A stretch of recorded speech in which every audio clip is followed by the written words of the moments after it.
Hello welcome to pep learning. ഇന്ന് American ലിറ്ററേച്ചറിലുള്ള പോർഷൻസാണ് നമ്മൾ നോക്കുന്നത്. അപ്പോൾ CUET പ്രിപ്പയർ ചെയ്യുന്ന സമയത്ത് നിങ്ങൾക്ക് അറിയുന്നുണ്ടാവും അമേരിക്കൻ ലിറ്ററേച്ചറിൽ നിന്ന് ക്വസ്റ്റ്യൻസ് വരാറുണ്ട്. എന്താണ് അമേരിക്കൻ ലിറ്ററേച്ചർ നമുക്കൊരു ഹിസ്റ്ററി ആയിട്ട് തന്നെ പഠിക്കാനുണ്ട്. അമേരിക്കൻ ലിറ്ററേച്ചറിൽ ഫൗണ്ടേഴ്സ് ഓഫ് അമേരിക്ക മുതൽക്ക് അമേരിക്കൻ മോഡേണിസം വരെ നമ്മൾ ഇതിൻ്റെ ഇടയ്ക്ക് നമ്മൾ romanticism, American romanticism, Victorian age, എന്താണ് മോഡേണിസം എല്ലാം നമുക്ക് പഠിക്കാനുണ്ട്. ആ എല്ലാ പോർഷനും ഈക്വലി ഇമ്പോർട്ടൻ്റ് ആണ്. അപ്പം നമ്മളിന്ന് അമേരിക്കൻ ലിറ്ററേച്ചറിലെ കുറച്ച് ഇമ്പോർട്ടൻ്റ് ആയിട്ടുള്ള ക്വസ്റ്റ്യൻസാണ് നമ്മൾ നോക്കുന്നത്. അപ്പം നമുക്ക് ക്വസ്റ്റ്യനിലോട്ട് പോവാം.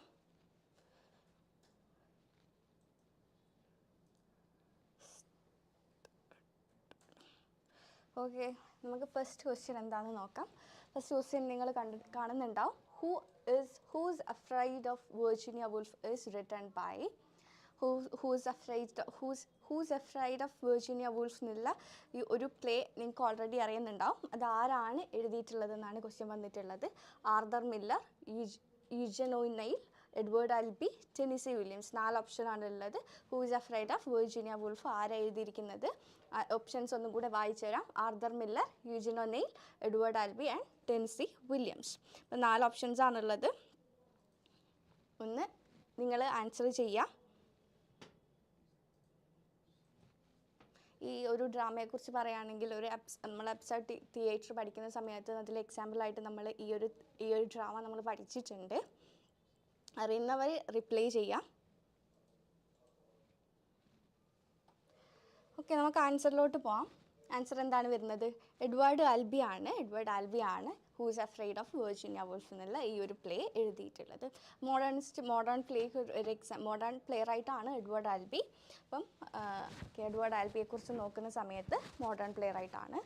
അതേപോലെ തന്നെ അദ്ദേഹത്തിൻ്റെ കുറച്ചധികം ഇമ്പോർട്ടൻ്റ് ആയിട്ടുള്ള വർക്ക് ഉണ്ട്. അതിൽ മോസ്റ്റ് ഇമ്പോർട്ടൻ്റ് ആയിട്ടുള്ളതാണ് നമ്മൾ എടുത്തിരിക്കുന്നത്. The zoo stories, the sandbox, the American dream and who's afraid of Virginia Woolf. ഈ 4 പ്ലേയിൽ കൂടുതലായിട്ടും എക്സാമിനൊക്കെ ചോദിച്ച് കാണുന്നതും നമ്മളിപ്പോൾ PG ക്കൊക്കെ പോകുന്ന സമയത്ത് അവിടെ നിന്ന് പഠിക്കുന്നതും ഹൂസ് അഫ്രൈഡ് ഓഫ് വെർജീനിയ വുൾഫാണ്. അപ്പം ഈ ഒരു പ്ലേൻ്റെ ഈ ടൈറ്റിലും ആരാണ് എഴുതിയിരിക്കുന്നതും എന്തിനുള്ള എക്സാമ്പിളാണെന്നുള്ള കാര്യമൊക്കെ നിങ്ങൾ മസ്റ്റായിട്ട് നോക്കിയിരിക്കുക. അതേപോലെ തന്നെ ദ സൂ സ്റ്റോറി എന്താണ്? ഈ രണ്ടും, ദ സാൻഡ് ബോക്സും ദ സൂ സ്റ്റോറിയും 1 ആക്ട് പ്ലേ ആണ്. 1 ആക്ട് പ്ലേ എന്ന് പറഞ്ഞിട്ടുണ്ടെങ്കിൽ സിംഗിൾ ആക്റ്റ് ഉണ്ടാവുള്ളൂ. അപ്പം അത് ആ ഒരു ക്വസ്റ്റ്യനായിട്ട് വരാനും ചാൻസ് ഉണ്ട്. എന്താണ് the zoo stories 1 act play ആണോ അല്ലെങ്കിൽ എത്ര ആക്ട്സ് ആണ് ഉള്ളത് എന്നുള്ള രീതിയിൽ ക്വസ്റ്റ്യൻസ് വരാൻ ചാൻസ് ഉണ്ട്. അപ്പം ഓർത്തിരിക്കുക, എഡ്വേർഡ് ആൽബിൻ്റെ കുറച്ച് ഇമ്പോർട്ടൻ്റ് ആയിട്ടുള്ള works the zoo stories, the sandbox, the American dream, who's afraid of Virginia Woolf. അപ്പം the who's afraid of Virginia Woolf detailed ആയിട്ട് നോക്കുകയാണെങ്കിൽ 1962 ഈ ഒരു സ്റ്റേ ആദ്യമായിട്ട് സ്റ്റേ ചെയ്യുന്നത്. അപ്പം അബ്സർഡ് തിയേറ്ററിന് അബ്സർഡ് ഡ്രാമയ്ക്ക് എക്സാമ്പിളാണ്. അബ്സർഡ് ഡ്രാമ നമ്മൾ ഓൾറെഡി ഡീറ്റെയിൽഡ് ആയിട്ട് നോക്കിയതാണ്. മാർട്ടിൻ നെസ്ലിൻ്റെ മിത്ത് ഓഫ് സിസിഫസ് എന്നുള്ള ആ ഒരു ടെക്സ്റ്റിലാണ് ഈ അബ്സർഡിസം അല്ലെങ്കിൽ അബ്സർഡിസം എന്നുള്ള ടേം കോയിൻ ചെയ്യുന്നത്. ആൻഡ് അബ്സർഡ് ഡ്രാമയെക്കുറിച്ച് ഫസ്റ്റായിട്ട് സംസാരിച്ചത് ആൽബർട്ട് കാമസ് ആണ്. And most important writer of absurd drama നമ്മൾ ഓൾറെഡി ഡിസ്കസ് ചെയ്തതാണ്. ഏതാണ്? സാമുവൽ ബക്കേറ്റിൻ്റെ വെയിറ്റിംഗ് ഫോർ ഗോദോത്താണ്. അപ്പം എക്സാമിന് ഇതിൻ്റെ സ്റ്റോറീസോ അതിനെക്കുറിച്ചൊന്നും അങ്ങനെ ചോദിക്കാൻ ചാൻസ് ഇല്ല. എന്നാലും നിങ്ങൾ അറിഞ്ഞിരിക്കുക, ഇതൊരു 3 ആക്ട് പ്ലേ ആണ്. ആൻഡ് ഇതിൽ വരുന്ന 2 മേജർ ക്യാരക്ടേഴ്സ് ഉണ്ട്, മാർത്ത ആൻഡ് ജോർജ്. ഇവർ കപ്പിൾസാണ്. ഈ പ്ലേ ഡീൽ ചെയ്യുന്നത് എന്താണ്? മാരിറ്റൽ റിലേഷൻഷിപ്പും അതിലുണ്ടാകുന്ന കമ്മ്യൂണിക്കേഷൻ ഇഷ്യൂസിനെ കുറിച്ചുമൊക്കെ ഡീൽ ചെയ്യുന്ന കൈൻഡ് ഓഫ് പ്ലേ ആണ് who's afraid of Virginia Woolf. അപ്പം ഈ പ്ലേക്ക് നമ്മൾ വെർജീനിയ വുൾഫ് എന്ന് കാണുന്ന സമയത്ത് നമ്മൾ വിചാരിക്കും വെർജീനിയ വുൾഫുമായിട്ട് റിലേറ്റഡ് ആയിട്ട് എന്തെങ്കിലും ആയിരിക്കും. ഇത് എന്താണ്? നമ്മളുടെ മോഡേൺ നോവലിസ്റ്റായിട്ടുള്ള വെർജീനിയ വുൾഫുമായിട്ട് ഒരു ബന്ധവും ഇല്ല. എന്താണ്? ജസ്റ്റ് ടൈറ്റിൽ മാത്രമാണ്. ഇതിലൊരു ഡയലോഗാണ് who is afraid of Virginia Woolf എന്നുള്ളത്. ഓക്കെ, അപ്പം അത്രയും കാര്യം നിങ്ങൾ ഓർത്തിരിക്കുക. ഇത് ഏറ്റവും ഇമ്പോർട്ടൻ്റ് ആയിട്ടുള്ളത് ദ അബ്സർഡ് ഡ്രാമയ്ക്കൊരു എക്സാമ്പിളാണ് എന്നുള്ളതാണ്. ഓക്കെ, ഇനി ഉള്ള question, invisible man by Ralph Ellison is widely recognised as a masterpiece. It is also one of the finest example of Invisible Man by Ralph Ellison is widely recognized as a masterpiece. It is also one of the finest example of science fiction, picaresque novel, coming of age novel, crime, thriller. അപ്പോൾ 4 options ആണുള്ളത്. അറിയുന്നവരൊന്ന് reply ചെയ്യുക. Invisible മാൻ നിങ്ങൾ American ലിറ്ററേച്ചറിൽ Ralph എലിസനെ പഠിക്കുന്ന സമയത്ത് നിങ്ങൾ പഠിച്ചിട്ടുണ്ടാവും. അപ്പം ഈ ഒരു ഇൻവിസിബിൾ മാൻ എന്നുള്ള ഈ ഫിക്ഷൻ എന്തിനുള്ള എക്സാമ്പിൾ ആണെന്നാണ് ക്വസ്റ്റ്യൻ വന്നിരിക്കുന്നത്. അറിയുന്നവർ ആൻസർ റിപ്ലൈ ചെയ്യുക. എനിവേ നമ്മളുടെ ആൻസർ വരുന്നത് എന്താണ്? കമ്മിങ് ഓഫ് ഏജ് നോവലാണ്. ഇപ്പോൾ നോട്ട് ചെയ്ത് വെച്ചോളൂ. Invisible man by Ralph Ellison is an example for coming of age novel. അപ്പം science fiction, picaresque novel, coming of age novel. അപ്പം ഈ 3 ഇതെന്താണ്? 3 ടൈപ്സ് ഓഫ് ഫിക്ഷൻസ് ആണ്. അപ്പോൾ ഈ 3 ടൈപ്സിൽ നമ്മൾ ആദ്യം നോക്കുന്നത് കമ്മിങ് ഓഫ് ഏജ് നോവലാണ്. എന്താണ് നമുക്ക് ഈ കമ്മിങ് ഓഫ് ഏജ് നോവൽ നോക്കുന്ന സമയത്ത് നമ്മൾ എന്താണ് ബിൽഡിംഗ് ശ്രമാനൊക്കെ ആയിട്ട് കുറച്ചും കൂടി ക്ലോസ്ലി കണക്റ്റഡ് ആയിട്ടിരിക്കുന്ന ഒരു ടൈപ്പ് ഓഫ് ഫിക്ഷനാണ് കമ്മിങ് ഓഫ് ഏജ് നോവൽ എന്ന് പറയുന്നത്. നമ്മൾ പിക്കാരസ്കി നോവലിൽ നമ്മൾ എന്താണ് നോക്കുന്നത്? അതിലുള്ള എന്താണ് സെൻട്രൽ ക്യാരക്ടറിൻ്റെ അല്ലെങ്കിൽ പ്രൊട്ടാഗണിസ്റ്റിൻ്റെ ചൈൽഡ്ഹുഡ് മുതൽ അഡൾട്ട്ഹുഡ് വരെയുള്ള പീരീഡിനെയാണ് നമ്മൾ കാണുന്നത്, ആ ഗ്രോത്തിനെയാണ് കാണുന്നത്. പക്ഷേ കമ്മിങ് ഓഫ് ഏജ് നോവലിലേക്ക് വരുന്ന സമയത്ത് ക്യാരക്ടറിൻ്റെ psychological and moral growth of protagonist from childhood to adulthood. നമ്മളിവിടെ സ്ട്രെസ് ചെയ്യേണ്ട ഒരു കാര്യം എന്താണ്? സൈക്കോളജിക്കൽ ആൻഡ് മോറൽ ഗ്രോത്തിനാണ് നമ്മൾ കമ്മിങ് ഓഫ് ഏജ് നോവൽ കുറച്ചും കൂടെ സ്ട്രെസ് ചെയ്യുന്നത്. And character change is important ആയിട്ട് നമ്മൾ നോക്കുന്നത് എന്താണ്? ക്യാരക്ടറിൻ്റെ ചേഞ്ച്, ആ ക്യാരക്ടറിൻ്റെ ഗ്രോത്ത് അല്ലെങ്കിൽ ലൈക്ക് പ്രൊട്ടാഗണിസ്റ്റിൻ്റെ ക്യാരക്ടറിലുള്ള ഗ്രോത്തിനെയാണ് കമ്മിങ് ഓഫ് ഏജ് നോവൽ നമ്മൾ കൂടുതൽ സ്ട്രെസ് ചെയ്യുന്നത്. അപ്പം കുറച്ച് എക്സാമ്പിൾസ് ഉണ്ട്. Great expectation by Charles Dickens, adventures of Huckleberry Finn is a novel by Mark Twain. 2 എക്സാമ്പിളാണ്. എന്ത്? ചാൾസ് ഡിക്കൻസിൻ്റെ ഗ്രേറ്റ് എക്സ്പെക്ടേഷനും പിപ്പിൻ്റെ ഗ്രോത്താണ് നമ്മളതിൽ നോക്കുന്നത്. Adventures of Huckleberry Finn and എന്താണ് മാർക്ക് ട്വെയിനിൻ്റെ ഹക്കിൾബറി ഫിന്നുമാണ് 2 കമ്മിങ് ഓഫ് ഏജ് നോവലിന് എക്സാമ്പിളായിട്ട് വരുന്നത്. ഓക്കെ, ഇനി നമ്മൾ ഓപ്ഷനിൽ കണ്ടിട്ടുണ്ടായിരുന്നു സയൻസ് ഫിക്ഷൻ. സയൻസ് ഫിക്ഷനെ കുറിച്ച് പറയുമ്പോൾ നിങ്ങൾക്ക് ഓൾറെഡി അറിയുന്നതായിരിക്കും. H.G. വെൽസിനെയൊക്കെ നമ്മൾ ഓൾറെഡി നോക്കിയതാണ്. H.G. വെൽസിൻ്റെ works the time machine by H.G. Wells. നമുക്കതിൻ്റെ എക്സ്പ്ലനേഷൻ നോക്കാം. Deal with imaginative and futuristic concepts such as advanced studies and technology, space exploration, time travel, parallel universe. ഈ themes, അതായത് science ഫിക്ഷനിലെ themes കുറച്ചും കൂടെ advanced ആയിരിക്കും, കുറച്ചുകൂടെ scientific ആയിരിക്കും, technology ആയിട്ട് കണക്റ്റഡ് ആയിരിക്കും. പാരലൽ യൂണിവേഴ്സ്, അതുപോലെ തന്നെ എന്താണ് ടൈം ട്രാവൽ, ഇതുപോലെയുള്ള കാര്യങ്ങളുമായിട്ട് കുറച്ചും കൂടെ അഡ്വാൻസ്ഡ് ആയിട്ടുള്ള കാര്യങ്ങൾ, ലൈക്ക് ടെക്നോളജിക്കലി അഡ്വാൻസ്ഡ് ആയിട്ടുള്ള കാര്യങ്ങൾ കൂടുതൽ ഇൻവോൾവ് ചെയ്തിട്ടുള്ള അതുമായിട്ട് റിലേറ്റഡ് ആയിട്ടുള്ള കൈൻഡ് ഓഫ് ഫിക്ഷൻസിനെയാണ് നമ്മൾ സയൻസ് ഫിക്ഷൻ എന്ന് പറയുന്നത്. നമ്മൾ ഫസ്റ്റ് ഓർത്തിരിക്കേണ്ട സയൻസ് ഫിക്ഷൻ ഇൻട്രൊഡ്യൂസ് ചെയ്തിട്ടുള്ളത് H.G. വെൽസ് ആണ്. അദ്ദേഹത്തിൻ്റെ ഏറ്റവും ഇമ്പോർട്ടൻ്റ് ആയിട്ടുള്ള വർക്കാണ് ദ ടൈം മെഷീൻ. അപ്പോൾ നോട്ട് ചെയ്ത് വെക്കുക, the time machine by H.G. Wells ആണ് നമ്മൾ one among the early science fiction. അതുപോലെ തന്നെ brave new world by Aldous Huxley. Aldous ഹക്സ്ലിൻ്റെ brave new world is also an example for science fiction. അതുപോലെ തന്നെ ബ്രേവ് ന്യൂ വേൾഡ് ഒരു dystopian novel കൂടിയാണ്. അപ്പം ഈ കാര്യങ്ങളൊക്കെ ഒന്ന് നോട്ട് ചെയ്ത് വെക്കുക.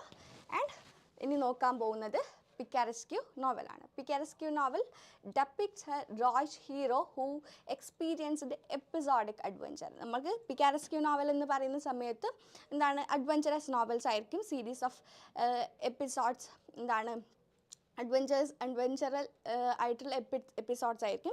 ക്യാരക്ടറും അതുപോലെ തന്നെയായിരിക്കും അഡ്വഞ്ചേഴ്സൊക്കെ ഇഷ്ടപ്പെടുന്ന കുറേ റബിഷ് ആക്ടിവിറ്റീസിലൊക്കെ എൻഗേജ്ഡ് ആയിട്ടുള്ള ക്യാരക്ടറായിരിക്കും. അപ്പോൾ ഇതിൻ്റെ ബെസ്റ്റ് എക്സാമ്പിളാണ് അഡ്വഞ്ചറസ് ഓഫ് ഹക്കിൾബറി ഫിന്നും അതുപോലെ തന്നെ റോബിൻസൺ ക്രൂസോയും. അപ്പം ഇത് രണ്ടുമാണ് best example for adventurous novel അല്ലെങ്കിൽ പിക്കറിസ്ക്യൂ നോവൽ. ബട്ട് ഇതിൻ്റെ മുന്നേ unfortunate traveller or the life of Jack Walton, unfortunate traveller or the life of Jack Walton was the first picaresque novel which is written by Thomas Nash. Thomas Nashൻ്റെതാണ്. But Thomas നാഷിൻ്റെ novel എന്ന് പറയുന്ന സമയത്ത് നമ്മൾ modern novel പോലെയുള്ള ഒരു നോവലല്ല. Like Thomas Nash belong to university books നമുക്ക് ഓൾറെഡി അറിയാവുന്നതാണ്. അപ്പം ആ ഒരു സമയത്ത് നമ്മൾ ഇന്ന് കാണുന്ന പോലത്തെ മോഡേൺ നോവൽസ് എമേർജ് ചെയ്തിട്ടില്ല. ബട്ട് ഒരു മൈനർ, ഒരു നോവല്ല എന്ന് വേണമെങ്കിൽ പറയാൻ പറ്റുന്ന ഒരു ജോണറിൽ ബിലോങ് ചെയ്യുന്ന ഒരു കൈൻഡ് ഓഫ് എന്താണ് പ്രോസ് റൈറ്റിംഗ് ആണത്. അപ്പം unfortunate traveller by Thomas Nash ആണ് ഫസ്റ്റ് പിക്കാരെസ്ക്യൂ നോവലായിട്ട് കൺസിഡർ ചെയ്യുന്നത്. ഓക്കെ, അത് കഴിഞ്ഞ് നെക്സ്റ്റ് ക്വസ്റ്റ്യൻ നോക്കാം. Arthur Miller's death of the salesman release for its tragic seriousness of the fate of Willy Loman, Estragon, Baltimore, Lecky. Options ഒന്ന് നല്ലോണം നോക്കുക. Willy ലോമാൻ ഉണ്ട്, ഇസ്ട്രോഗൻ, വാൾട്ടിമർ ആൻഡ് ലെക്കി. അപ്പം ഇതിൽ നമുക്കറിയാം എന്താണ് death of the salesman Arthur മില്ലറിൻ്റെ വർക്കാണ്. അപ്പം ഈ തന്നിരിക്കുന്ന ഓപ്ഷൻ നിങ്ങൾക്ക് ഓപ്ഷൻ കുറച്ചും കൂടെ എലിമിനേറ്റ് ചെയ്യാൻ കുറച്ചും കൂടെ എളുപ്പമായിരിക്കും. കാരണം ഇതിൽ ഒരു ക്യാരക്ടറിൻ്റെ നെയിം മാത്രമേ ഈ പറഞ്ഞിരിക്കുന്ന വർക്കിൽ നിന്ന് വന്നിട്ടുള്ളൂ. ബാക്കിയുള്ള 3 ക്യാരക്ടറും ലൈക്ക് നമുക്ക് ആൻസർ പറയാം. വില്ലി ലോമാൻ ആണ് ആൻസർ വരുന്നത്. അപ്പം ഈസ്ട്രോഗൻ, വാൾട്ടിമർ ആൻഡ് ലെക്കി 3 എന്താണ് സാമുവൽ ബക്കറ്റിൻ്റെ വെയിറ്റിംഗ് ഫോർ ഗോദോത്തിലെ എന്താണ് ക്യാരക്ടേഴ്സാണ്. അപ്പം വില്ലി ലോമാൻ ആണ് ഡെത്ത് ഓഫ് ദ സെയിൽസ്മാനിലെ ക്യാരക്ടർ. അപ്പം death of the salesman is very important. Like നമ്മൾ മോഡേൺ ഡ്രാമ പഠിക്കുന്ന സമയത്ത് അമേരിക്കൻ റൈറ്റിങ്സ്, അമേരിക്കൻ ഡ്രാമയിൽ വരുന്ന വൺ ഓഫ് ദ ബെസ്റ്റ് ഡ്രാമയാണ് അമേരിക്കൻ എന്താണ് like death of the salesman. ആ ഒരു കാലത്ത് എന്താണ് അമേരിക്കൻ ഡ്രീം എന്ന് പറഞ്ഞൊരു കോൺസെപ്റ്റ് ഉണ്ടായിരുന്നു. അതായത് അമേരിക്കൻ്റെ ലൈക്ക് ഫിനാൻഷ്യലി ഗ്രോത്തിനാണ് പ്രൈമർലി അമേരിക്കൻ ഡ്രീം ഫോക്കസ് ചെയ്യുന്നത്. ഇപ്പം ആ ഒരു പീരീഡിൽ അമേരിക്കൻ ഡ്രീം എന്നുള്ള കോൺസെപ്റ്റിന് എഗൻസ്റ്റായിട്ട് എഴുതിയിട്ടുണ്ടായിരുന്ന റൈറ്റേഴ്സിൽ ഒരാളാണ് നമ്മളുടെ ആർതർ മില്ലർ. അതുപോലെ തന്നെ ടെൻസി വില്യംസും ഉണ്ടായിരുന്നു. അപ്പം ഈ ഒരു വർക്ക് കുറച്ചും കൂടി ഇമ്പോർട്ടൻ്റ് ആണ്. നിങ്ങൾ ഒന്ന് ആ ഒരു രീതിയിൽ അപ്രോച്ച് ചെയ്യണം. ഈ വർക്കിൽ നിന്നുള്ള ക്യാരക്ടേഴ്സിൻ്റെ നെയിംസൊക്കെ ചോദിക്കാറുണ്ട്. Okay, Death of the Salesman is a play written by Arthur Miller which pre-made in 1949 ഇത് ഫസ്റ്റ് ആയിട്ട് സ്റ്റേജ് ചെയ്യുന്നത്. The play explores the themes such as American dream, the nature of success and failure and human cost of capitalism. അതായത് എന്താണ് American dream, അതുപോലെ success and failure and human capitalism, ഇത് 3 മേജറായിട്ട് ഈ ഒരു പ്ലേ ഡിസ്കസ് ചെയ്യുന്നത്. And ഇതിലുള്ള other characters ഏതൊക്കെയാണ്? ലിൻഡ ലോമാൻ ഉണ്ട്, അതായത് വില്ലി ലോമാൻ്റെ വൈഫാണ്. And Biff and Happy 2 sons ആണ് ഉണ്ടായിരുന്നത്. അപ്പം വില്ലി ലോമാൻ്റെ വൈഫ് ലിൻഡ ലോമാനും ബിഫ് ആൻഡ് ഹാപ്പി 2 ചിൽഡ്രൻസും and the central character Willy ലോമാനുമാണ് ഈ പ്ലേയിൽ ഉള്ളത്. അപ്പം ഈ പ്ലേനെ കുറിച്ച് പറയുമ്പോൾ നിങ്ങൾക്ക് അമേരിക്കൻ ഡ്രീം എന്നുള്ള കോൺസെപ്റ്റ് നിങ്ങൾക്ക് ഓർമ്മ വരണം. വില്ലി ലോമാൻ എന്നുള്ള ക്യാരക്ടറിനെയും നിങ്ങൾക്ക് ഓർമ്മ വരണം. ഓക്കെ, ഇനി അടുത്ത ക്വസ്റ്റ്യൻ വരുന്നത് and miles to go before I sleep is a line from a poem by Emily Dickinson, Walt Whitman, Ralph Waldo Emerson, Robert Frost. 4 options ആണുള്ളത്. And miles to go before I sleeps അറിയുന്നവർ respond ചെയ്യുക. Chat ബോക്സിൽ നിങ്ങൾക്ക് comment ചെയ്യാവുന്നതാണ്. And miles to go before I sleep.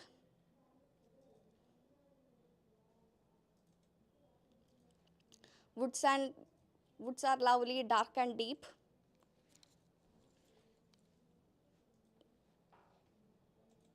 അറിയുന്നവരാരും ഇല്ലേ? ഞാൻ answer പറയാം. Answer വരുന്നത് എന്താണ്? റോബർട്ട് ഫ്രോസ്റ്റ് ആണ്. ലൈക്ക് ശ്രീലക്ഷ്മി റിപ്ലൈ ചെയ്തിട്ടുണ്ട്. റോബർട്ട് ഫ്രോസ്റ്റിൻ്റെ ലൈൻസ് ആണ് and miles to go before I sleep. അപ്പോൾ റോബർട്ട് ലീ ഫ്രോസ്റ്റിനാണ് ഫുൾ നെയിം വരുന്നത്. അപ്പം അമേരിക്കൻ പോയറ്റാണ്. ആൻഡ് അദ്ദേഹത്തിൻ്റെ ഏറ്റവും ഒരു ഇമ്പോർട്ടൻ്റ് ആയി നിങ്ങൾ അറിഞ്ഞിരിക്കേണ്ട കാര്യം എന്താണ്? പുലിറ്റ്സർ പ്രൈസ് 4 ടൈംസ് ആണ് റോബർട്ട് ഫ്രോസ്റ്റിന് കിട്ടിയിരിക്കുന്നത്. ഇത് നിങ്ങൾ ഓർത്തിരിക്കണം. അതുപോലെ തന്നെ 31 ടൈംസ് ഇദ്ദേഹത്തിന് നോബൽ ലൊറേറ്റ് ചെയ്തിട്ടുണ്ടെങ്കിലും നോബൽ പ്രൈസ് കിട്ടിയിട്ടില്ല. And he's called as a New England poet എന്നറിയപ്പെടുന്നതും നമ്മളുടെ റോബർട്ട് ഫ്രോസ്റ്റ് ആണ്. ആ കാര്യം ഒന്ന് ഓർത്തിരിക്കണം. Okay, the New England poet എന്നറിയപ്പെടുന്നത് ഫാർമേഴ്സ് പോയറ്റ് എന്നും പറയപ്പെടുന്നുണ്ട്. അമേരിക്കൻ പോയറ്റാണ്, 4 times പുലിറ്റ്സർ കിട്ടിയിട്ടുണ്ട്. And is known as a New England poet. അതുപോലെ തന്നെ അദ്ദേഹത്തിൻ്റെ ഇമ്പോർട്ടൻ്റ് ആയിട്ടുള്ള കുറച്ച് വർക്ക്സ് ഉണ്ട്.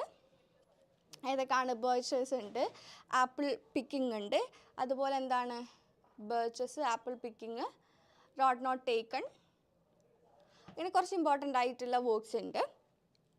അതെല്ലാം നോട്ട് ചെയ്ത് വെക്കണം. അതേപോലെ തന്നെ മൗണ്ടെയിൻ ഇൻ്റർവെൽ എന്നുള്ളൊരു കളക്ഷനിലാണ് ഈ ഒരു പോയം, അതായത് ദ റോഡ് നോട്ട് ടേക്കൺ എന്നുള്ള പോയം എഴുതിയിട്ടുള്ളത്. ലൈക്ക് ആ ഒരു കളക്ഷനിലാണ് ഈ ഒരു പോയം ബിലോങ് ചെയ്യുന്നത്. ആൻഡ് ഇതെന്താണ്? ഇതൊരു നറേറ്റീവ് പോയമാണ്. 1916 ഈ ഒരു കളക്ഷൻ പബ്ലിഷ് ചെയ്യുന്നത്. അപ്പം ഇയർ ഒന്നും അത്ര ഇമ്പോർട്ടൻ്റ് അല്ല. മൗണ്ടെയിൻ ഇൻ്റർവെൽ എന്നുള്ള കളക്ഷൻ്റെ നെയിം നിങ്ങൾ ഓർത്തിരിക്കുക. ഇതൊരു നറേറ്റീവ് പോയം ആണെന്നുള്ളതും ഓർത്തിരിക്കുക. ഓക്കെ, ഇനി അടുത്ത ക്വസ്റ്റ്യൻ വരുന്നത് William Faulkner's as I lay dying contains one of the shortest chapter in literary history. Which of these sentences in the chapter is in its entirety? And question ആണ് ഇത്. William ഫോക്നറിൻ്റെ as I lay dying contain the very shortest chapter in literary history. അപ്പം options നോക്കാം. For the love of God, where is my hat? My mother is a fish. I.D. Burnden was dead to being with. Apricot jam is the worst sort of jam. 4 options ആണ് ഉള്ളത്. ഇതിന് answer അറിയാവുന്നവരൊന്ന് പറയാം. ശ്രീലക്ഷ്മി, ഹർഷ, അറിയുന്നവർ reply ചെയ്യുക.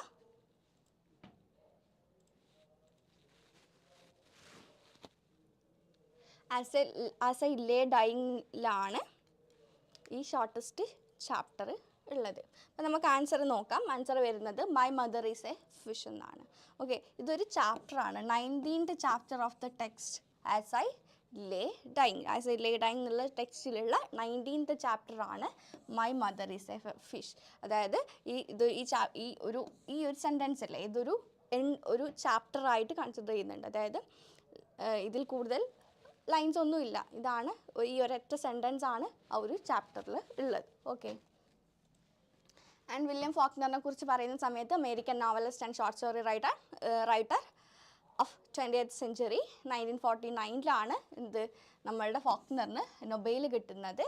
And he belongs to last generation നമ്മൾ കുറച്ച് കഴിഞ്ഞ് discuss ചെയ്യും. അപ്പം അറിഞ്ഞിരിക്കേണ്ട കാര്യം, ഇദ്ദേഹം ലാസ്റ്റ് ജനറേഷൻ എന്നുള്ള ഒരു ഗ്രൂപ്പിൽ ബിലോങ് ചെയ്യുന്ന ആളാണ്. 1949 ഇദ്ദേഹത്തിന് എന്ത് കിട്ടുന്നത്? നൊബേൽ കിട്ടുന്നത്. ഓക്കെ, ഇമ്പോർട്ടൻറ്റ് വർക്ക്സ്, അറ്റ്ലീസ്റ്റ് ഈ വർക്ക്സിൻ്റെ നെയിമും ഇതിനെക്കുറിച്ചുള്ള ഇമ്പോർട്ടൻ്റ് ആയിട്ടുള്ള കാര്യങ്ങൾ നിങ്ങൾ അറിഞ്ഞിരിക്കണം. The sound and the fury, as I lay dying, light in August, Absalom. ഇത്രയും ഈ 4 വർക്ക്സിൻ്റെ നെയിംസ് നിങ്ങൾ അറിഞ്ഞിരിക്കുക. അതുപോലെ തന്നെ ആസ് ഐ ലേ ഡൈയിങ് നോക്കുന്ന സമയത്ത് ഫസ്റ്റ് പബ്ലിഷ് ചെയ്തത് ഏത് വർഷമാണ്? 1913. My mother is A fish is the shortest chapter in literary history is taken from as I lay dying. This okay, 19th chapter ആണ്, നമ്മൾ ഓൾറെഡി ഡിസ്കസ് ചെയ്തിട്ടുണ്ട്. Okay, who among the following writer belong to the American beat movement? Beat മൂവ്മെൻറ്റിൽ belong ചെയ്തിരിക്കുന്ന writer ആരാണെന്നാണ് question വരുന്നത്. Beat movement നമുക്ക് ഇതിനെക്കുറിച്ച് discuss ചെയ്യാം. Allen Ginsberg, Mark Bread, Isaac MacLeish, Charles Bird. Okay, Charles Bird. അപ്പം options കണ്ടിട്ടുണ്ടാവുമല്ലോ. And നമുക്ക് ആൻസർ പറയാം. നമുക്ക് ഓൾമോസ്റ്റ് 7 ആകുമ്പോഴേക്കും നമുക്ക് ലൈവ് എൻഡ് ചെയ്യേണ്ടതുണ്ട്. അലൻ ഗിൻസ്ബർഗ് ആണ് ആൻസർ ആയിട്ട് വരുന്നത്. നമുക്ക് ബീഡ് മൊമെൻറ്റിനെ കുറിച്ച് ചെറുതായിട്ടൊന്ന് നോക്കാം. 1950s ബീഡ് മൊമെൻറ്റ് പോപ്പുലറൈസ് ആയിട്ടുള്ളത്. അപ്പം എലമെൻറ്റ്സ് ഓഫ് ബീറ്റ് കൾച്ചർ, അതായത് ബീറ്റ് മൊമെൻറ്റിൻ്റെ കുറച്ച് പ്രൊപ്പഗാൻഡാസ് ഉണ്ട്, അല്ലെങ്കിൽ അവർ മുന്നോട്ട് വെക്കുന്ന കുറച്ച് നോഷൻസ് ഉണ്ട്. എന്തൊക്കെയാണ്? Rejection of standard narrative value, അതായത് ആ ഒരു പീരീഡിൽ എക്സിസ്റ്റ് ചെയ്യുന്ന സ്റ്റാൻഡേർഡ് നറേറ്റീവ്സ് വാല്യൂസിനെ റിജക്റ്റ് ചെയ്യുക. അതായത് ആ ഒരു അവർ പീരീഡിൽ ഫോളോ ചെയ്തിരുന്ന പാറ്റേൺസ് ഉണ്ട്, തീംസ് ഉണ്ട്, ഇതിനെല്ലാം റിജക്റ്റ് ചെയ്ത് കുറച്ച് ന്യൂ, അല്ലെങ്കിൽ ഇവർ കുറച്ച് ന്യൂ തീംസും കുറച്ച് ഇൻട്രസ്റ്റിംഗ് ആയിട്ടുള്ള തീംസ് കൊണ്ടുവരികയാണ് ചെയ്തത്. മേക്കിംഗ് എ സ്പിരിച്വൽ ക്വസ്റ്റ്, എന്താണ് കുറച്ച് സ്പിരിച്വൽ ആയിട്ടുള്ള ലൈക്ക് സ്പിരിച്വാലിറ്റിക്ക് കുറച്ചും കൂടി ഇമ്പോർട്ടൻസ് കൊടുക്കുന്നുണ്ട്. അതുപോലെ തന്നെ the exploration of American and eastern religion, the rejection of materialism, harsh portrayal of human conditions, experimentation with psychedelic drug and sexual liberation and exploration. അപ്പം ഇത്രയുമാണ് ബീറ്റ് ജനറേഷൻ അവരുടെ റൈറ്റിങ്സിൻ്റെ ക്യാരക്ടറിസ്റ്റിക്സ് ആയിട്ട് വരുന്നത്. ഓക്കെ, ആൻഡ് ബീറ്റ് ജനറേഷനെ കുറിച്ച്, the beats were inspired by early American figures such as Henry Thoreau, Ralph Emerson, Herman Melville and Walt Whitman. ഈ 4 പേരെയാണ് beat generation inspire ചെയ്തിട്ടുള്ളത്. And important figures like these writers belong to romantic പീരീഡിലാണ്. അത് കഴിഞ്ഞ് Victorian വരുന്നു, modern വരുന്നുണ്ട്. മോഡേണിൻ്റെ middle ആവുന്ന സമയത്താണ് ബീറ്റ് ജനറേഷൻ എമേർജ് ചെയ്യുന്നത്. ഓക്കെ, അപ്പം ഇവർ എക്സിസ്റ്റ് ചെയ്യുന്ന ആ ഒരു പീരീഡിലുണ്ടായിരുന്ന മോഡേൺ റൈറ്റിങ്സിൻ്റെ ആ ഒരു പാറ്റേൺ അല്ലാതെ ന്യൂ ഒരു റൈറ്റിംഗ് സ്റ്റൈലും തീമാറ്റിക് ആയിട്ടുള്ള കാര്യങ്ങളുമാണ് ഇവരുടെ റൈറ്റിംഗ് ബീറ്റ് ജനറേഷൻ കൊണ്ടുവന്നിട്ടുണ്ടായിരുന്നത്. ഓക്കെ, അലൻസ് ഗിൻസ്ബർഗ് ഉണ്ട്, William Burroughs, Jack Kerouac and Amiri Baraka. അപ്പം 4 റൈറ്റേഴ്സ്, ഈ ഫിഗേഴ്സിൻ്റെ പേര് നിങ്ങൾ നോട്ട് ചെയ്ത് വെക്കാം. ഇതുപോലൊക്കെ തന്നെയാണ് CUET ക്വസ്റ്റ്യൻസ് ഉണ്ടാവാറുള്ളത്. Okay, who coined the term lost generation? നമ്മൾ ഓൾറെഡി നേരത്തെ പറഞ്ഞിട്ടുണ്ടായിരുന്നു വില്യം ഫോക്നറിനെ കുറിച്ച് പറയുന്ന സമയത്ത് he belongs to lost generation നമ്മൾ പറഞ്ഞിട്ടുണ്ടായി. അപ്പം ഈ ടേം ലോസ്റ്റ് ജനറേഷൻ ആരാണ് കോയിൻ ചെയ്തതെന്നാണ് ക്വസ്റ്റ്യൻ വരുന്നത്. HL Mencken, Willa Cather and Jack London, Gertrude Stein. അപ്പം 4 ഓപ്ഷൻസ് ആണുള്ളത്. ഇതിൽ ആരെങ്കിലും റിപ്ലൈ പറയൂ. ആരാണ് ലോസ്റ്റ് ജനറേഷൻ എന്നുള്ള ടേം കോയിൻ ചെയ്തത്?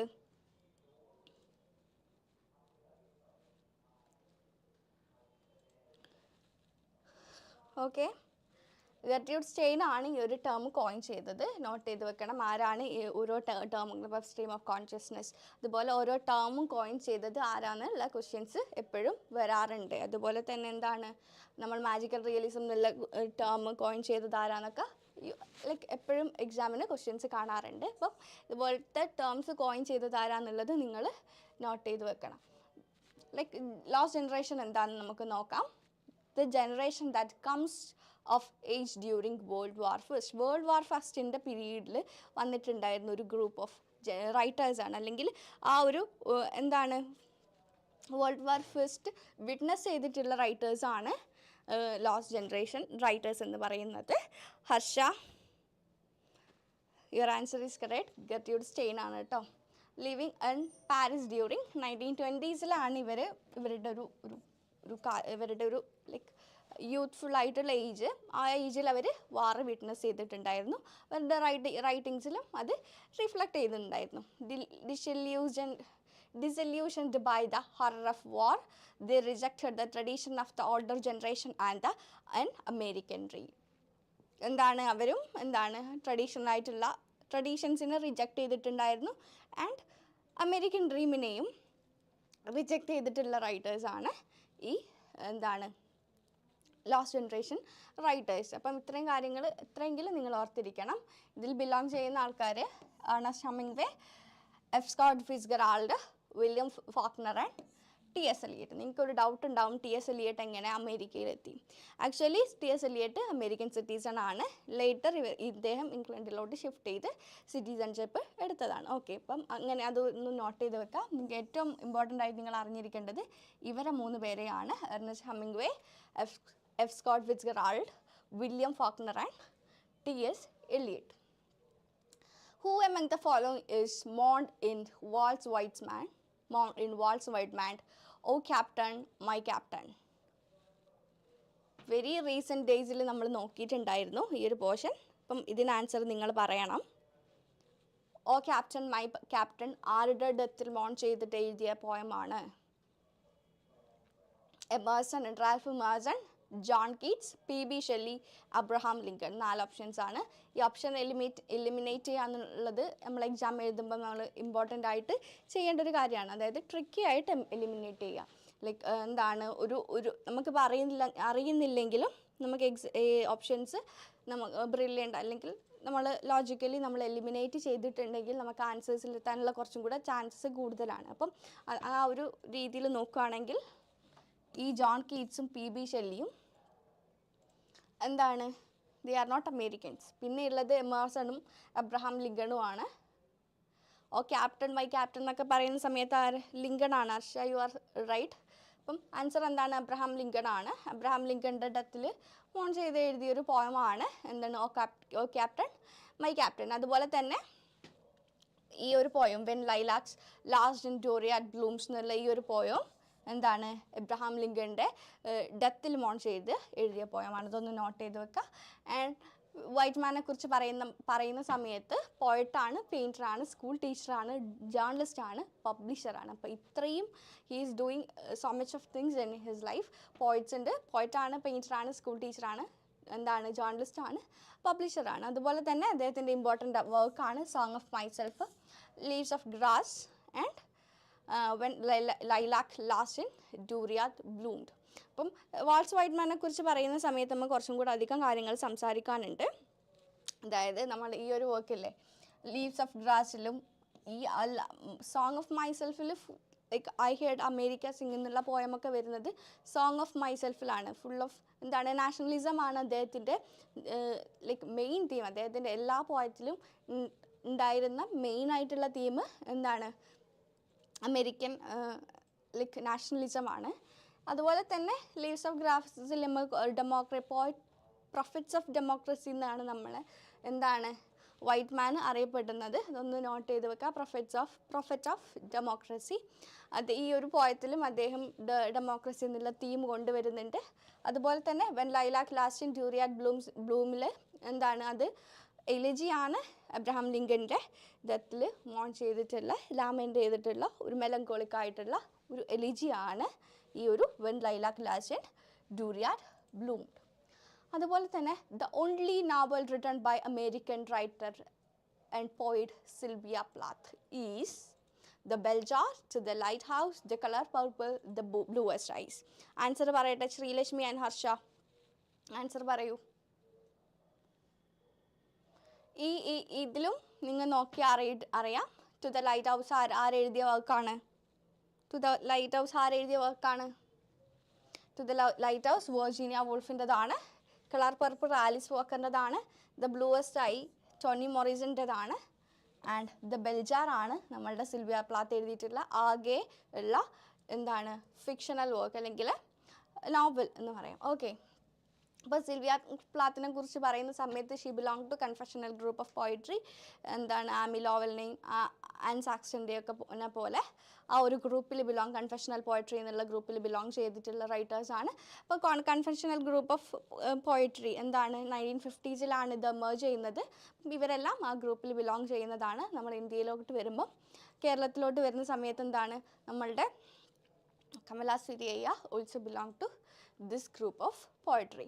Okay, her most famous work is the collection of poem Ariel.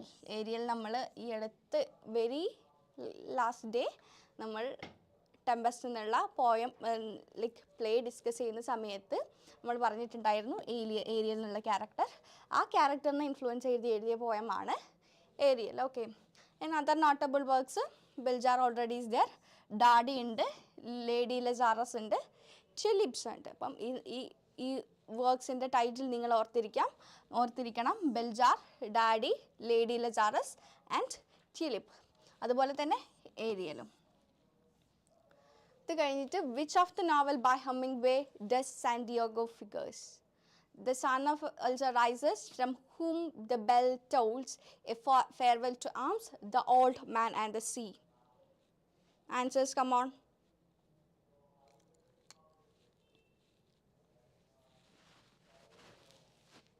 Answers പറയൂ. Old man and the answer Santiago ഏത് വർക്കിലെ ക്യാരക്ടറാണെന്നാണ് ക്വസ്റ്റ്യൻ വന്നിട്ടുണ്ടായിരുന്നത്.